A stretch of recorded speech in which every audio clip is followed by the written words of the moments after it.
Well, it will be one of those nights where there will be a lot of review first, and then we'll...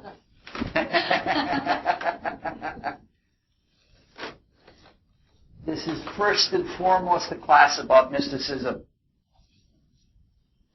Can't be anything else. It is also a class about Shakespeare, but it is not a literature class. We do discuss some literary things, as you must. And we are not using Shakespeare to validate mysticism or to dress it up. Mysticism does quite well on its own, and it doesn't need Shakespeare to add to its supernal aesthetic. It's a very beautiful thing. We're not saying that Shakespeare was a mystic. However, we will continue to show that he has an enormous amount of mystical information in the plays about the mysteries, about astrology, about almost any kind of spiritual subject is in the plays. We'll continue to show that he was very fluent in things like ghost lore and psychic phenomena, and psychology, and a number of other things. What we're using the plays for is as a springboard into many, many different things to which mysticism applies, and is really very excellent for that.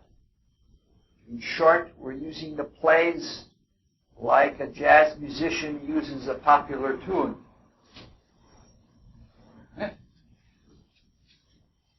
popular tune is used as a launching pad. And in places where there are chord changes in popular tunes, those are called releases, and that's where the soloist goes out on a release and takes a different direction with his solo. In what we're doing, we have to make several very important distinctions, because it is only fair that we do that. We are not trying to put words into Shakespeare's mouth. We're not trying to read into the text. We're trying to read out of the text. We're trying to read between the lines and find the things that are suggested in very subtle ways. In some cases by mythical allusions, in some cases by astrological allusions. All kinds of allusions are used. In some cases, we're looking at things that parallel what happens in Shakespeare, and we're trying to be very clear about the fact that we're not saying that they're in Shakespeare, but they're parallel. In most cases, everything that we do is spiritual free association, that the words suggest things to me and I free associate philosophically. Most of the information in these talks is a product of my own and of no one else. So for this reason, we have to be very distinct about what is Shakespeare and what could be Shakespeare and what belongs to the speaker. We do this out of respect for the truth, being honest about what we know and what we don't know, and we do this out of respect for Shakespeare because of all of the work that he did. You have to give him his credit. Anytime that you feel a little bit unclear about the distinction about which is Shakespeare and which belongs to the speaker, just speak up and we will try to clarify right away. The way that we depart most from Shakespeare is in the themes of the talks. We usually have a theme that parallels each series of talks. And that theme is a very large, overall mystical theme, and we use several plays to get at the essence of that philosophical issue or whatever it is that we're working on. As a consequence, our choices for the plays that we associate together and the order in which we associate them is very different from what anybody else would choose. I don't think there are ways that the plays have ever been grouped before. We're not looking at them in chronological order. We're not looking at them for subgenre, like whether they're comedies or histories or tragedies. We're grouping them according to a mystical theme. This is our third series. The first series was called Cycles of Christ and Persephone. And in that series, we talked about mystical, mythical, and spiritual cycles that are associated with the four seasons. We spoke a lot about the mysteries and the myth of Demeter and Persephone, because they were the basis of the Eleusinian mysteries in ancient Greece, which influenced many people to live better lives. In that, Persephone was raped, taken into the underworld, and became queen in the underworld, and her mother refused to let anything grow on the earth while she was in the underworld. And when she was released, then the earth came to life. So it is the cycle of the ethers going into and out of the earth in relation to the seasons, and there is a life that goes with that.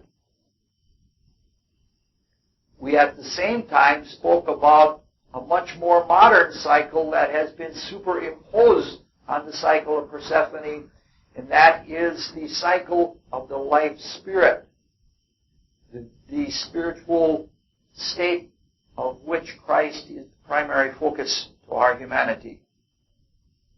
We talked about a lot of other things on Passant.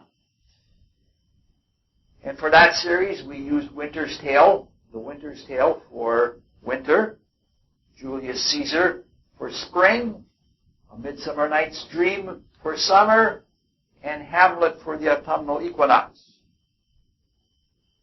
The second series that we looked at was Magic, Black and White. It was a much shorter series, and we used only 2 plays. And we were very careful, especially about talking about black magic, for not wanting to give it strength. We used Macbeth as a study in black magic and looked into all of those potions and the weird sisters and all of those things. And then for white magic, we looked into the Tempest and Prospero and all of the magic that he did in that play. Geez, we're going to be out of here in 45 minutes tonight.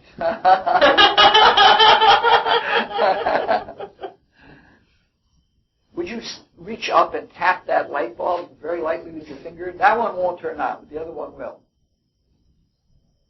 There. There's something wrong with that socket. I've got to get it moving in. Then we took a little side trip. And in 5 talks, we studied Antony and Cleopatra. And that was all astrological star portraits. We did a study of the astrology of falling in love. And we also did a lot of other psychological character studies. We studied Mars in the person of Antony and Venus in the person of Cleopatra. But at the same time, Antony was not only a Martial type individual, he was a Mars-Jupiter type of individual, and we looked at his Jupiterian characteristics in relation to Saturn, the Saturnine qualities of Augustus Caesar. And right now, we are in our third series. And this series is called Love and the Law. And it is the intention of this series to study the workings of destiny. It is a study in grace and creative freedom that transcends and is within and behind the law. It is also a study in determinism and the principle of cause and consequence. In this series, we're using 4 plays. We have already finished Romeo and Juliet. We are in Measure for Measure now. And next we will do King Lear. And we'll finish up with The Merchant of Venice. We began with Romeo and Juliet. And in the themed part of that play, we looked at polarity. And we looked at the polarity of temperaments of the Freemasonic temperament versus the Catholic temperament. That is the polarity of head versus heart. People of fire versus people of water. Then we began to examine the ever invisible connection between cause and consequence. How do we know that cause and consequence are connected? Right now we're exactly in the very middle of the second play, Measure for Measure. In Act 3 there are 2 scenes, and we got finished with the second scene after spending 3 meetings on 1 scene. We will look at the second scene tonight. If you want tapes, all but one of Romeo and Juliet and all but one of Measure for Measure are available. So we're proceeding exceedingly slowly. This is the slowest that we will go with any play. And the reason for that is that this play is chock full of moral and ethical and psychological issues involved with spiritual growth. It is assumed that all of us are trying to grow spiritually. And to do that, it is most crucial that we grow morally and ethically. All of the great teachers of humanity, probably the best examples being Christ and Buddha, they didn't teach things like science or technology. They could have. But what they taught was love and compassion. They taught goodness and responsibility. And they taught those things because they knew that that was what was lacking in our character. We are out of balance. We are still lacking in the same way, even though it's been over 2,000 years since either of them has been here. We have all kinds of horrible weapons, and we don't have the moral strength to not use them. We can't possibly consider being entrusted with spiritual powers which are much more strong and specific or very accurate unless we have the kind of moral and ethical character that we can use them for the good and that we can be trusted with them to not harm other people. So let's review the play a little bit, and then we'll get through our scene, and we will be out of here in 45 minutes. See, because each time I say 45 minutes, a little bit later in the day, and after having been here for an hour and 10 minutes, when I say 45 minutes, people will say, he's right now. If I say it enough times, one of the times has to be correct. In this play, the Duke, Vincento, has a penchant for a monkish spiritual kind of life. He's somewhat Jupiterian in that he is generous and he's liberal.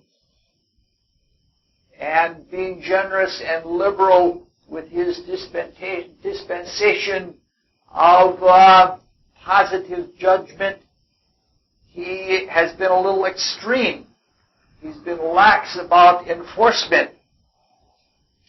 And hence the general moral character of the dukedom has become too lax, and the people are not in a good state. However, he realizes that if he reverses his course and suddenly toughens up, the contradiction in character would not be wise. It could even lead to revolt. People would think that he'd gone crazy or that he'd become mean or something like that. So he hits on a plan. He fakes a dire crisis of state with regard to the rest of the world, and he says that he has to go to see the king of Hungary. And he leaves as though it were an emergency. He never tells what his real destination is. The real destination is the local monastery, where he's going to live for a while a life of prayer and contemplation. When he leaves a substitute ruler, which is called the regent, and he deputizes Angelo to be the substitute or the deputy ruler while he is gone.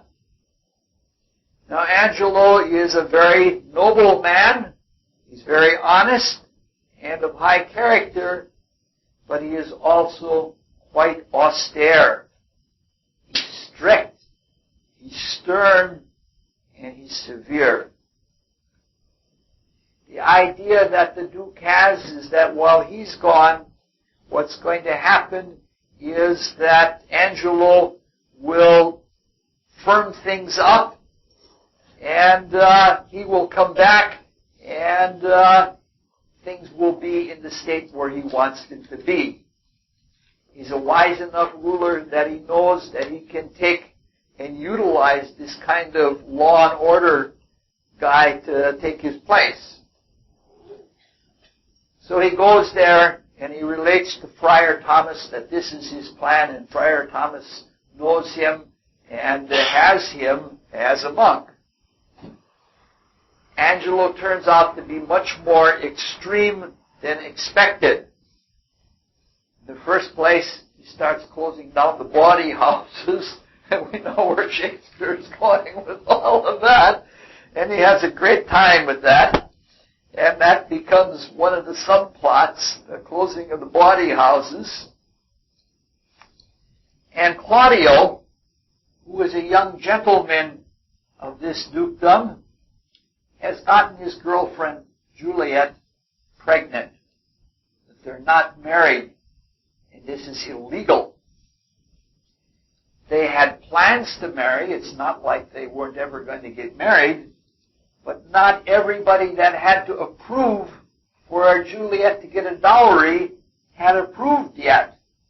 So they were working on everybody to approve the dowry, and when the dowry was approved, they would have gotten married right away. But now he is in deep trouble because he's sentenced to death by Angelo as the substitute duke, and the Duke won't bend. So he sends to his sister Isabella. And Isabella is very devout. She's a really spiritually beautiful kind of person. She is in the nunnery, and she's just about to take her vows to this order, which is so strict that the sisters of this order cannot even be seen by a man. Lucio is an emissary that comes from Claudio, and he sends her. He says, my sister is a nun, and she will plead for me. When Lucio tells Isabella what the story is, she says, well, why doesn't he just marry her and be done with it? And Lucio says it isn't that simple. And then we hear the words that we always hear from the Law and Order people, the words that never really work. Angelo wants to make an example of Claudio. He figures that if he uses this prominent person as an example, everybody will shape up to the law. That's always what they figure when the Law and Order types of people come in. So this is a capital offense, and Angelo has been ordered to be executed. In the second act, Angelo hears the pleas. Well, in the first part of the second act, Angelo tries to judge the lowlives from the bawdy house that had been arrested by Master Elbow, who's the constable. And the whole scene is hilariously tedious. And Angelo can only stand that for so long, and he has to leave, and he instructs the person, the justice, he says, make sure they all get a good whipping. And in this second act, Escalus is an old lord who is very wise, and he tries to counsel Angelo about his severity of justice, and Angelo will hear none of it. In the next scene, which is the scene we spent so much time on, Angelo hears the plea of Isabella, who is egged on by Lucio and speaks very eloquently.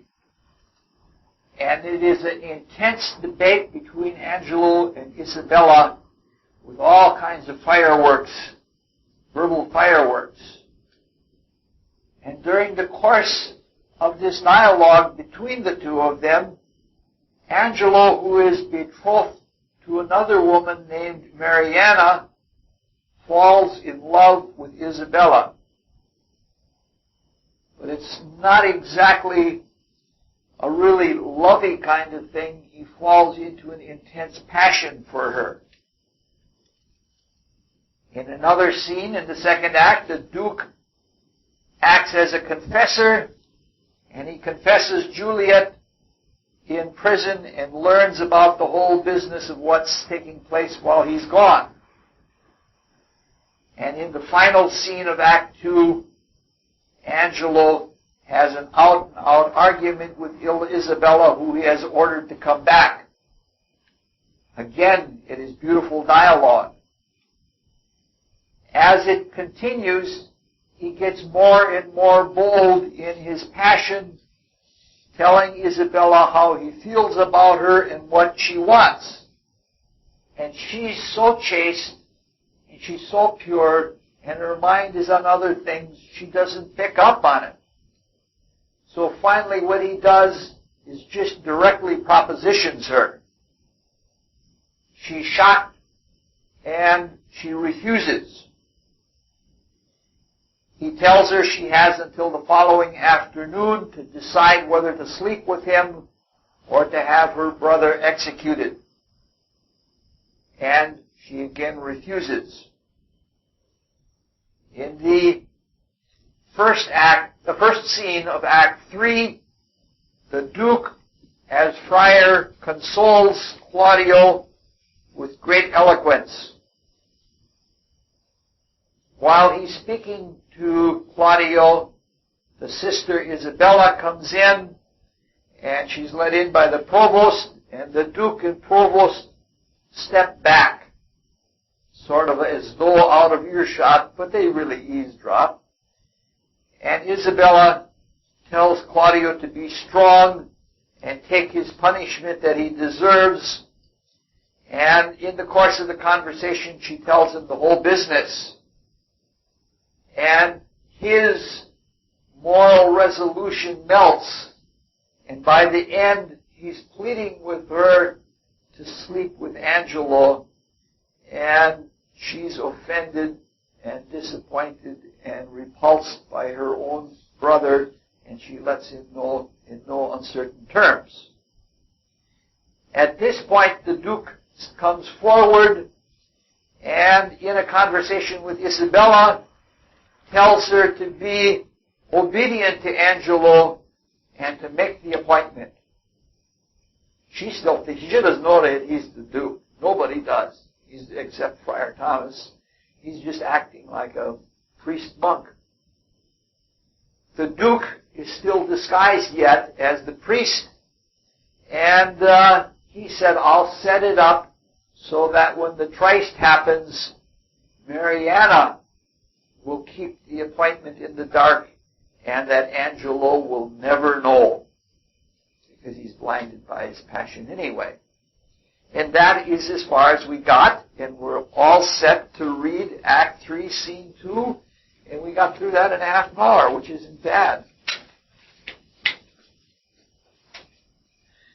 We're on page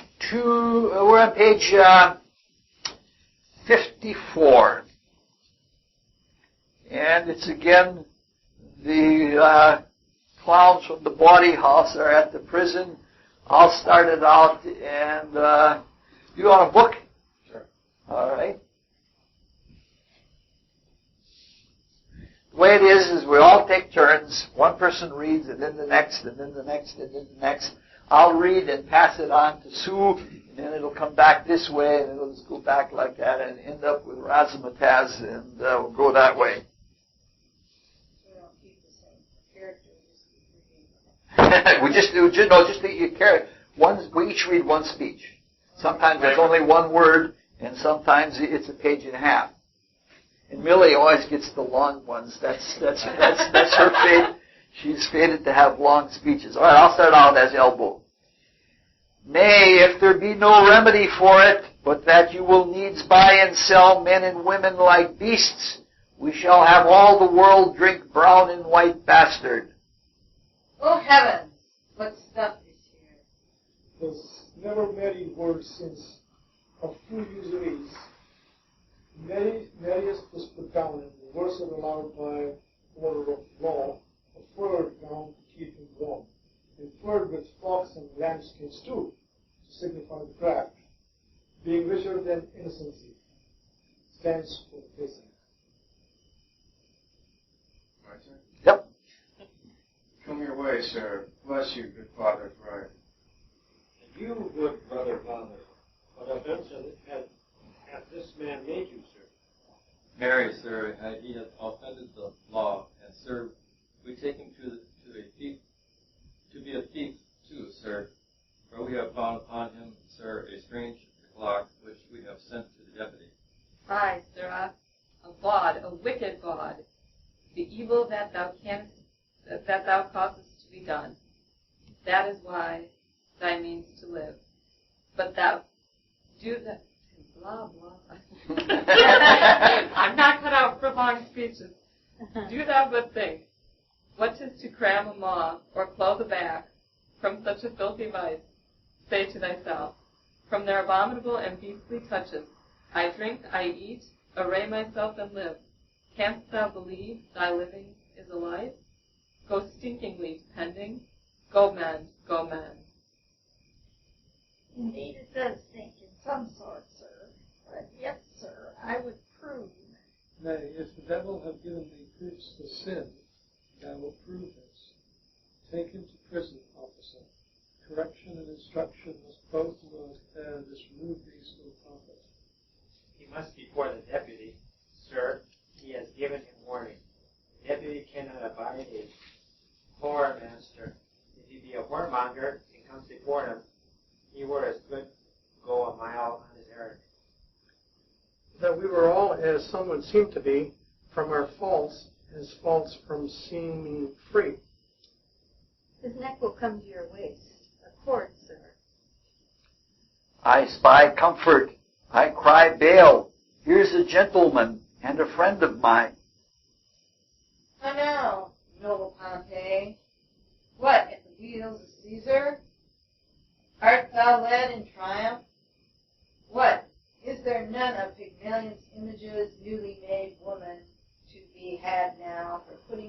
hand in the pocket and extracting it clutched. What reply, huh? What sayest thou to this tune, matter, and method? It's not drowned in thy last rain, huh? What sayest thou, Trut? Is the world as it was, man? Which is the way? Is it sad and a few words? Or how? The trick of it. Still does and does. Still worse. How doth my dear morsel, thy mistress, procure she still hot? Oh, sir, she has eaten up all her beef, and she herself is in the tub. Why, just good. It's the right of it. It must be so. Ever your fresh whore and your powdered laud, an unsure consequence. It must be so. Art going to prison, Pompey? Yes, faith, sir. Why, 'tis not amiss, Pompey. Farewell. Go say I sent thee thither. Or death, Pompey. Or how? For being aboard. For being aboard. Well, then, imprison him. If imprisonment be the due of bawd, why 'tis his right. Bawd is the doubtless, and of antiquity too, bawd born. Farewell, good Pompey. Command me to the prison, Pompey. You will turn good husband now. Pompey, you will keep the house. I hope, sir, your good worship will be my bail. No, indeed will I not, Pompey. It is not the where. I will pray, Pompey, to increase your bondage, if you take it not patiently, while your mettle is the more. Adieu, trusty Pompey. Bless you, friar. And you. Does Bridget paint still, Pompey, huh? Come your way, sir. Come. You will not fail me then, sir. Then Pompey nor now. What news abroad, friar? What news? Come your way, sir. Come. Go to kennel, Pompey, go. What news, friar, of the Duke? I know not. Can you tell me of any? Some say he is with the Emperor of Russia. Others say he is in Rome. But where is he, think you? I know not where, but wheresoever. I wish him well. It was a mad, fantastical trick of him to steal from the state and usurp the beggary he was never born to. Lord Angelo dukes it well in his absence. He puts transgression to it. He does well in it. A little bit more lenity to lechery would do no harm in him. Something too crabbed that way, friar. It is too general a vice, and severity must fear it. Yes, in good sooth. The wise is of a great kindred, but still allied. But it is impossible to extort the quiet prior till eating and drinking be put down.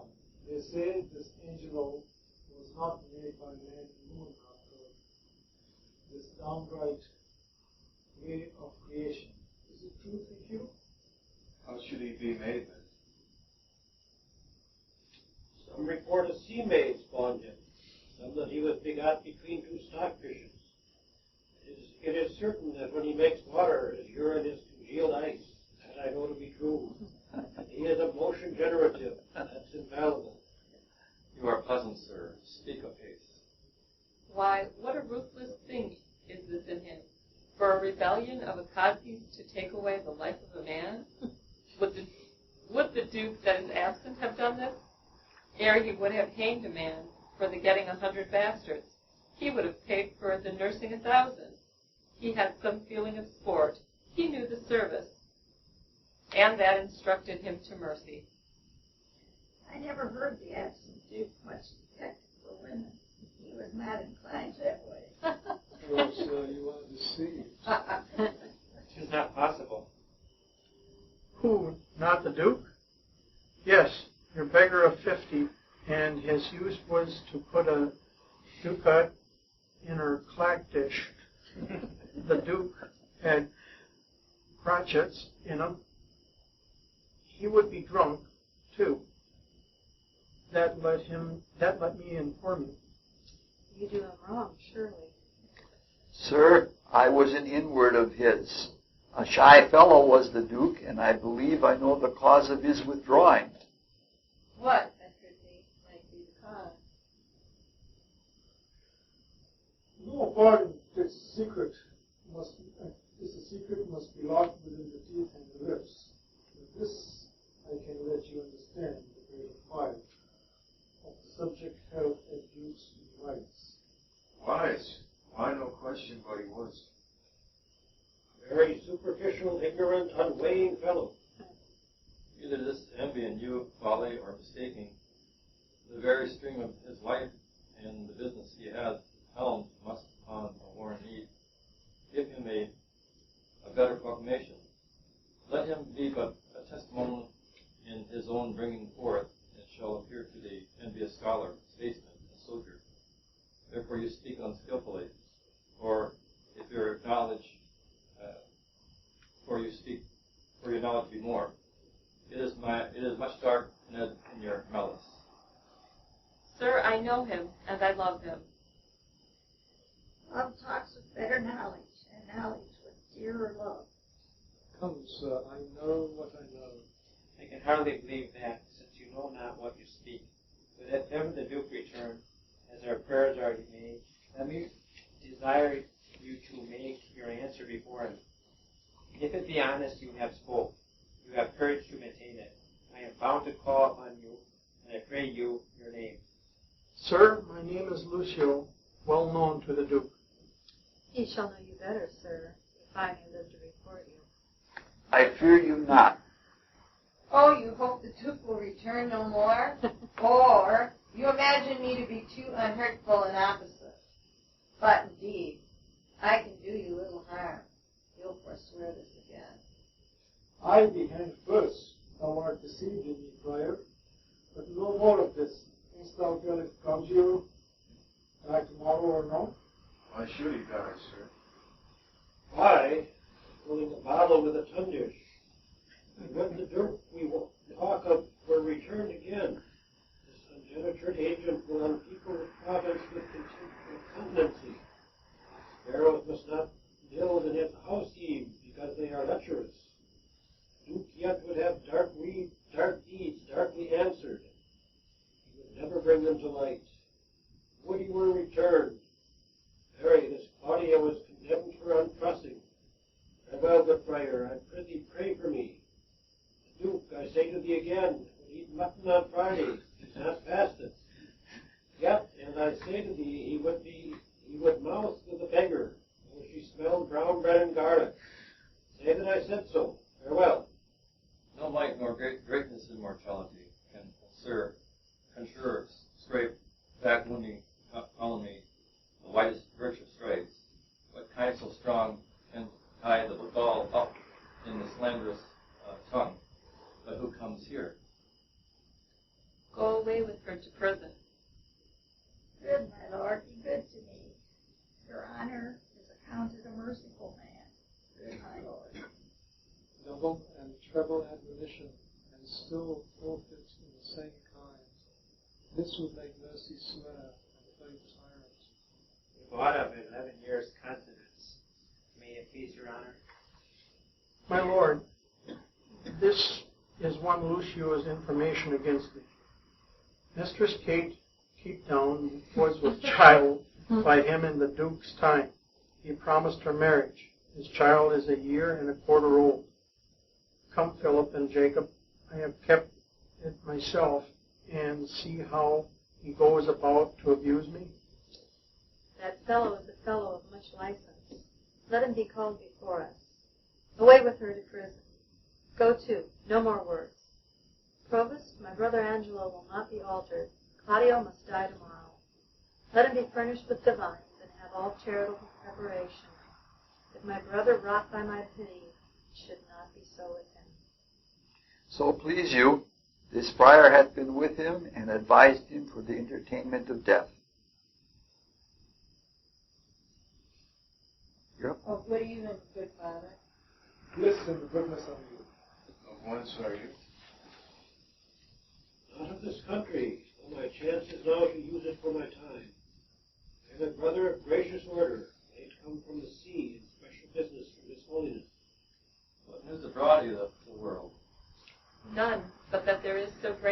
conquer on goodness, that the dissolution of it must cure it. Novelty is only in request, and it is as dangerous to be aged in any kind of course as it is virtuous to be constant in any undertaking. There is scarce truth enough alive to make society secure, but security enough to make fellowships accursed. Much upon this riddle runs the wisdom of the world. This news is old enough, yet it is every day's news. I pray you, sir, of what disposition was the Duke? One that above all other stripes contended especially to know himself. What pleasure was he given to? Rather rejoicing to see another marry than marry at anything which professed to make him rejoice. A gentleman of all temperance. But leave we him to his events. With their prayer they may prove prosperous. And let me desire to know how you find Claudio prepared. I am made to understand that you have lent him visitation. He professes to have received no sinister measures from his judge, but most willingly humbles himself to the determination of justice. Yet, had he framed to himself, by the instruction of his frailty, many deceiving promises of life, which I, by my good leisure, have discredited to him, and now is he resolved to die. You have paid the heavens your function, and the prison is the very debt of your calling. I have labored for the poor gentleman to the extremest shore of my modesty, but my brother Justice have I found so severe that he has forced me to tell him he is indeed just. If his own life answer the straightness of his proceeding, it shall become him well, wherein if he chance to fail, he hath sentenced himself. I'm going to visit the prisoner. Very well. Peace be with you. He who the souls of heaven will bear should be as holy as severe. Patterning himself to know grace to stand, in virtue go. More nor less to others pain, than by the self-wondrous way. Shame to him whose cruel striking kills for form of his own liking. Twice trivial shame on angel, to read my vice and let us go. Oh, what may man within hide?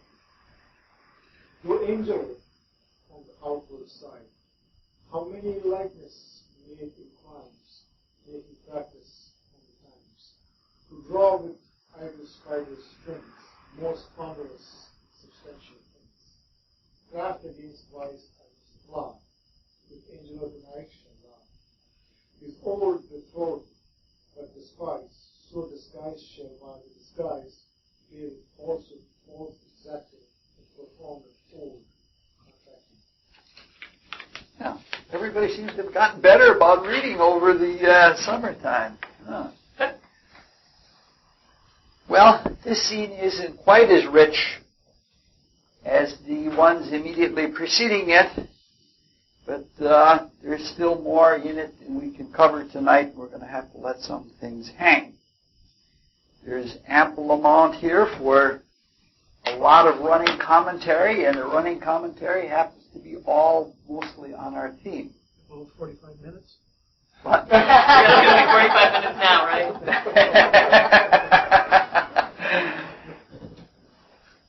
One of the things that we want to come back to is something that is extremely difficult to deal with, and we have discussed it several times before. And that is the subject of obscure language. We mentioned that in Shakespeare plays, the aristocrats usually speak in the high tongue, which was reserved for aristocrats, and that high tongue, because the people were more educated, was more abstract. They were educated into things like rhetoric, and so they knew all kinds of obtuse argument forms. In another play, in The Winter's Tale, when we first began that, we mentioned that Leontes had terribly complicated and convoluted and difficult speech. But we concluded there that it was not just because he was the king and speaking in the noble tongue. it was for some other reason. And we saw that he was pathologically introverted. And introverts always use very complicated sentence structures and are quite convoluted. If we look on page 55, in the speech that begins at line 5, I believe Shar had read it, and it's really a tough one to read. This is a perfect example of how the language is difficult here, but for a different reason than we've encountered before. In the first place, Pompey is not an aristocrat, and he's not pathologically introverted. He's a bartender, basically, and he's a bawd, and he's a pimp. The whole thing is a joke because Pompey in Caesar's time was considered a strong man, and when he went to referring to Pompey as a strong man here with a strong arm, they're saying he's got a strong arm from pulling the lever on. That's a big joke. If we were to hear this speech beginning at line 55 in the play, it would fly right back to us, right past us. We wouldn't understand it at all. It would just let it fly and it would go on. And that is the intent. Because what Shakespeare is saying here is dangerous. It could even be considered seditious. He's saying that it always has been that prostitution and usury in lending have always been illegal. But they often clamp down on prostitution, but never on usury, because the tax blinds the king's treasury. So you can see that for him to say something like that openly in a play, he's got to just sort of breeze it by real quickly, because otherwise he could be in trouble with the queen herself. It's actually a treasonous statement. On page 56, at the lines 44 through 50, there are several classical allusions to Caesar and Pompey, because when Caesar defeated Pompey in the first set of civil wars, he led him through the streets. And I'm just mentioning this one because they talk about making women, the way Pygmalion made a statue come to life, but the way he's talking about making women is using it exactly with the same slang that we use in our times. Shakespeare's slang and our slang, when he said, "Did you make that woman?" It means exactly the same kind of thing. Interesting that the language should stay that way. Now, on pages 59 through 61, lines 124 through 190, there is a very interesting study in that. In United States history, there have been several land rushes, and people staked claims. And they literally staked claims that whoever took a piece of land and surrounded it with stakes held title to it. That is an example of a general principle that we're trying to get at here. And that principle is stated in one way, that nature abhors a vacuum. If there is soil that is left bare and there is sufficient moisture, it'll be quickly covered with the toughest kinds of weeds. Ignorance or absence represent a kind of vacuum, represent a kind of bare soil. It's like the vacuum is empty, it's unknown. And in that unknown vacuum, there's a tendency to fill it by people. And that is really an interesting thing. In the early 70s, I worked on an experiment, writing a computer program to run the electronic apparatus for an experiment down in Argonne National Laboratory, which was on the southwest side of Chicago. And the rides home were awfully long. And we were coming home toward the end of the experiment, and sitting next to me, I was driving, and I have a history of falling asleep on the highway and killing myself. And sitting next to me was a very nice but sort of technically brilliant but bashful graduate student. And in the back was an associate scientist who almost never talked. And so what I did is I turned to the graduate student sitting next to me and I said to him, "Say, Bill, have you seen any UFOs lately?" And he was kind of awkward and he didn't know what to say. But the man in the back seat did. And he said, "There aren't any UFOs. If there were UFOs and aliens on them, they would certainly contact the intelligentsia," meaning him. And the scientists would be really in the know about all of this. Needless to say, we didn't have one of those long, dragged-out rides home. There was plenty of lively conversation all the rest of the way home after that. We, as human beings, want to fill a vacuum with our basic nature. And a good deal of our basic nature is unconscious. So what happens is, when we have a vacuum, we say things at liberty because we're sort of, in one way, we're staking claim, and in one way, we're filling up a vacuum. It's almost as if that unknown sucks things right out of our unconscious being into it. In this dialogue, Lucio thinks the Duke is gone, that he's not around, and he doesn't even know that he's speaking to the Duke, who is disguised as the priest.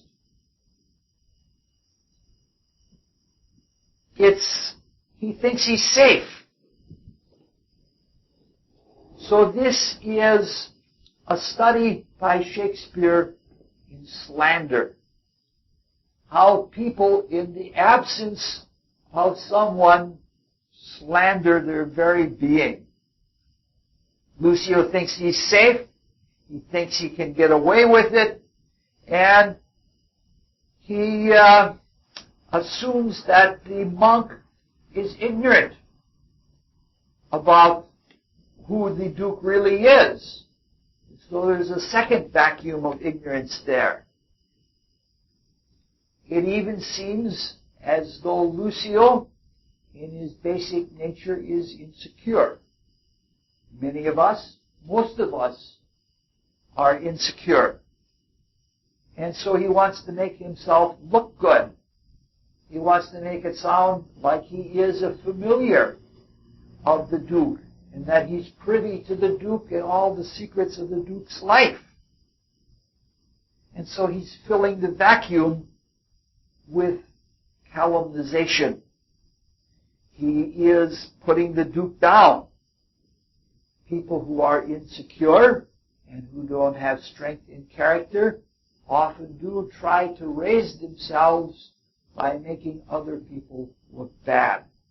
So something like that is what he is doing. He's filling the vacuum with his baser nature, and he's unconsciously letting things slip, and he's trying to prove himself, and he's doing so with swagger. If we want to know what goes on in our subconscious nature, that is often insecure and needing to prove itself, all we have to do is put ourselves in this kind of situation. Some psychologists believe that in the void of consciousness that is sleep, that the subconscious fills it with dreams, fills that void, and brings things to light in that way. This is something, the technique that the Duke is using here is a technique that can be used very well in almost any kind of circumstance. I try to use it when I don't know people and I want to get to know them really quickly. You bring up a totally unknown subject, and UFOs work really well. And if you meet somebody and you don't know who they are, and you say to them, what do you think about UFOs? And if they say they are the instrument of the devil, you know right where they're coming from. Just like when the scientists said they would get in touch with the intelligentsia if there really were any. All you have to do is make a void, and a person fills it with their character, usually a good deal of their unconscious character. If you want to see the true nature of somebody, you bring up somebody's name who isn't present and see what comes out. You're going to learn more about the person who's present than about the person who isn't present, because that absence is a vacuum and it's going to be filled. If we go on to a page or so, to page 62, and look at lines between 225 and 261, the Duke uses the same thing with Aeschylus or Aeschylus. And the technique works the same way, but the product of the technique is very different. This is because Aeschylus is as noble as Lucio is calumnious.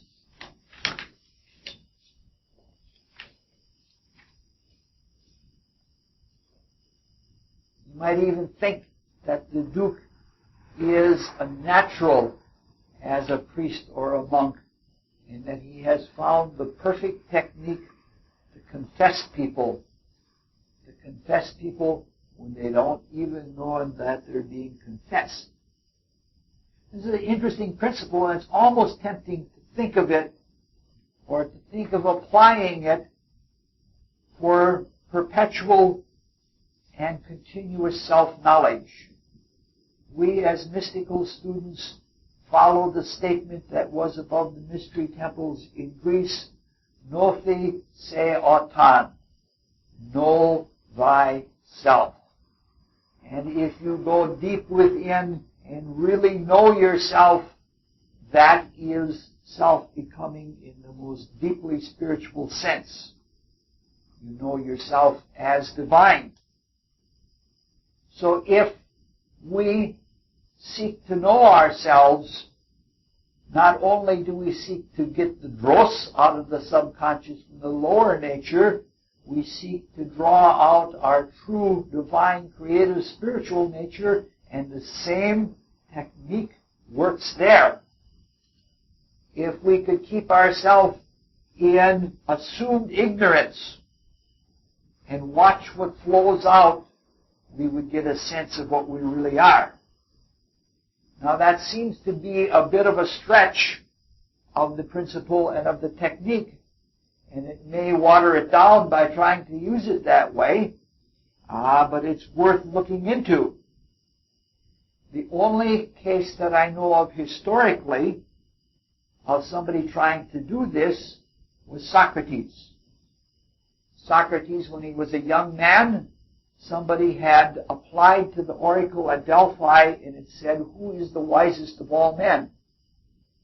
And the oracle at Delphi said that Socrates is the wisest of all men. When he was told of this, Socrates didn't believe it. And so he spent all the rest of his life going around in a rather smug and sometimes savage way, addressing all the people who were supposed to be wise, sophists, priests, teachers, all kinds of people, and he interacted with them and he proved to them that they weren't wise. And at the end of his life, he was left with a dilemma. He could prove to all these people that they weren't wise, but he wasn't sure that he was wise. But on the other hand, he didn't want to blaspheme against the oracle and say that the oracle of the god was wrong. So what he concluded at the end of his life was that Socrates is indeed the wisest of all men, because he knows that he knows nothing and that only God knows. So Socrates made these vacuums. He made them by asking very strong questions. And the question is a vacuum that is to be filled with an answer. And he lived his whole life as though it were a vacuum, as if he knew nothing. And he tried to learn something from other people who were wise, and it did come out that he came to a good deal of self-knowledge, and Plato and all the Platonists that followed after were the beneficiaries of that. So he did pretty well with that principle. I don't know in my life how well the principle works, but I know that the inverse of it is true, in that every time in life that I have assumed that I have known something, I've always been proven wrong in my assumption. And there is that statement, I believe it's from the Bible, that rings in my ears on a regular basis, and that is, and the wise shall be captured in their folly. There are two directly relevant topics, directly relevant to our theme of cause and consequence versus grace or moral development. One of them has come up before, but we've never treated it, and we're not going to treat it tonight. We're going to defer once more because it is a little too lengthy and we won't be out of here in 45 minutes.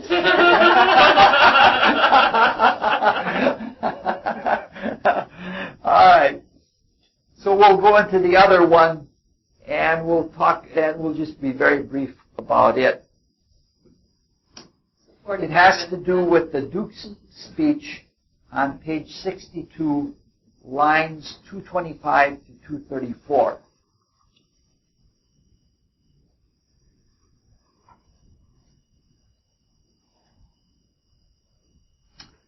It is just a passing phrase in there.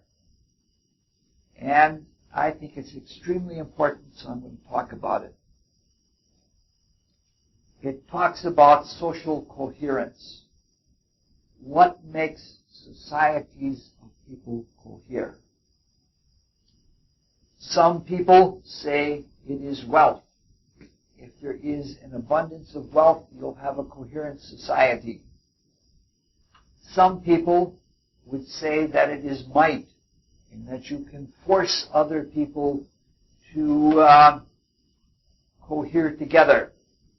This is exactly the argument by Thrasymachus in Plato's Republic, is that might makes right, and this is exactly what's happening right now in Iraq. We're trying to force social coherence onto others.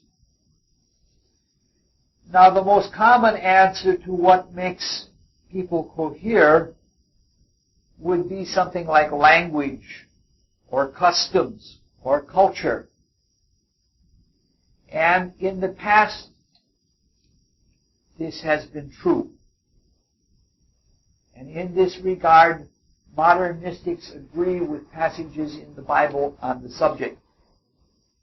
There is an especially pertinent passage in the Bible where an archangel is talking with David, and he says, I am going to smite this country using this country. It's going to fan the flames of war, and it's going to teach this country a lesson. And the agency that brings this about is an archangel. the archangels being one step above the angels, just as the angels are one step above us and we are one step above the animals. That's what the mysteries claim. Seers claim this. They also claim that different nations, different races, different clans, and different religions in the past, and to some extent in our time, are ruled by archangels. They guide the people to bring them exactly what they need for their evolutionary development. They get exactly the experiences that they need collectively. The archangels work from the desire world, and they work their way into this world through the air. So some people that are involved with a given racial structure or a given national structure actually breathe in an atmosphere that is the consciousness of that nation. There are several technical reasons why it has to come through the breath, but they are much too long and tedious for what we want to do right now. These guiding spirits, some people call them cultural spirits, some people call them race spirits, some people call them nationality spirits, they control as much as they can of their ward's existence. The diet, like a traditional diet, the clothing, cultural vehicles like music. Some people are meant to hear certain kinds of music because that's what they need. But the most special vehicle that is used is language. That if people are bound together by a tongue and they are enclosed because they do not speak the language of another culture or of another race, they are separated into a quite clearly defined, a quite discrete grouping. Now, we as human beings are semi-free. As long as we have even a vague concept of self, the divine beings cannot compel us. They cannot overpower us and make us be automatons. So the cultural influence that comes from the tutelary spirits is more impelling than compelling. But nonetheless, it's a pretty strong influence. And we, as we try to become spiritually, have to separate ourselves if we are in a country or in a religion or in a group that is so controlled by a tutelary spirit, and that gives us the moral muscle, that gives us the soul growth that we need to come into our own as spiritual individuals. So when a war becomes necessary because the people can't learn a lesson any other way, all the people who breathe and respond to the air containing the influence of the leader of the tribe or whatever, they are moved to that, almost like a war hysteria. Now, in the past few centuries, say since the time of the early Renaissance or a little bit before that, all of this has been changing. The desire world from which the archangels function is a world of color, emotional color. And each entity, each separate being has its own basic color. There may be many evanescent changes in the aura, but each one has a basic stamp of color. Color differentiates. There is an art and there is a science of blending colors. You can use them to dramatify things or to play things down. And people who study advertising utilize color as effectively as people who study art.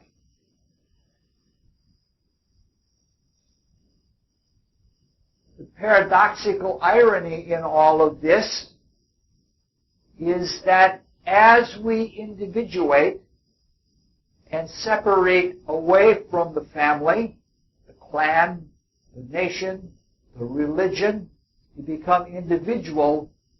At the same time that we're becoming very uniquely individual, we also seek something universal. Something universal that covers all individuals.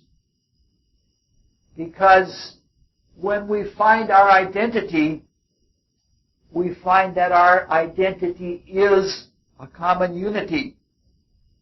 We are part of one universal spirit. Now, relative to what we're talking about in regard to color, this is like finding the common existence of light that is within all of the colors. It doesn't invalidate any of the colors, but it takes one away from those distinctions, from those attachments, those colored feelings, and brings one to a clear light. In terms of the mystery teachings, this is called the life spirit. This state of spiritual existence, in India it's called the Buddhic plane, is something that transcends even ideas. Not only concrete thoughts, but it transcends ideas. It is the first completely, purely spiritual realm.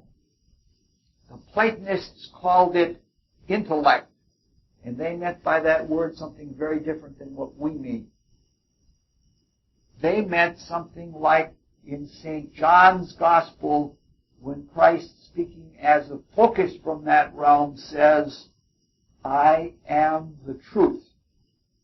Ideas are vehicles for truth, but the realm of pure light, not like the light that we see with our eyes, but the light that is the light of truth when it is not in any form, is what we're speaking about.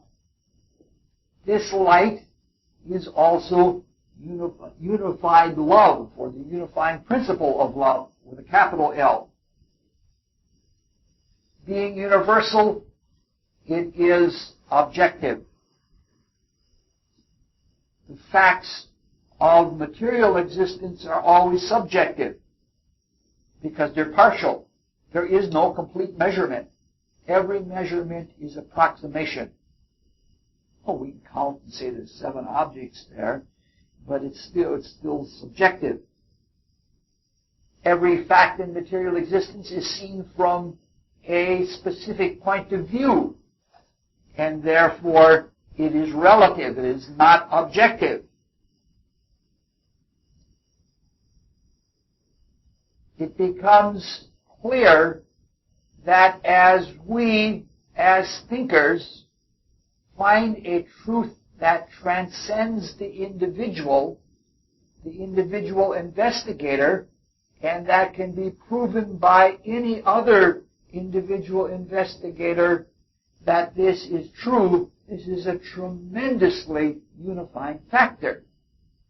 This has come about through science.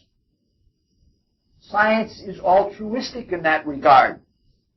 A truth can be proven to anyone who's capable of comprehending it. No matter what their religion, no matter what their nationality, it is an objective truth. Shakespeare, through the Duke, knows this, and the Duke outright states it. He says, if we don't share the common truth, how can we have unity? Meaning to say, if there isn't a common truth to all of us, and we all partake of it and know it and can objectively prove it to ourselves as well as to others, there can't be unity. Lying, dishonesty, any form of untruthfulness disintegrates social coherence. Because if we can't trust each other, if we can't experience the same truth that someone else is communicating to us, because we have to doubt them, that disintegrates the common connection of a spiritual oneness that is between us. Thus, truth and honesty are essential for modern and future social cohesion between any and every human being. Next time we'll try to do all of Act 4. Yeah. Oh. Surely you're not done. Yes, under 90 minutes. I don't believe it.